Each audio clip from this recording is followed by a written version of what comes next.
Les banques et les cryptos, c'est pas tout à fait évident, hein, mais aux États-Unis, plusieurs grands établissements développent des services sur cette classe d'actifs. Un signal fort envoyé.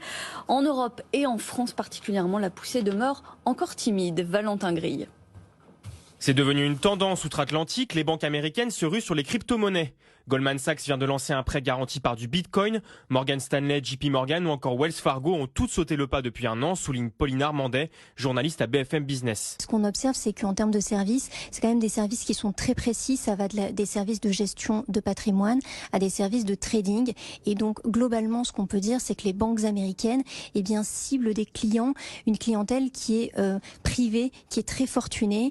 Et ils vont pas forcément chercher à l'heure actuelle des clients particuliers. En Europe, les annonces sont plus limitées. Commerzbank et l'Allemagne semblent en tête, quand la France demeure frileuse. BNP Paribas ou Société Générale établissent des partenariats dans le secteur, mais c'est la banque indépendante de Lubac et compagnie qui sera la première à se lancer.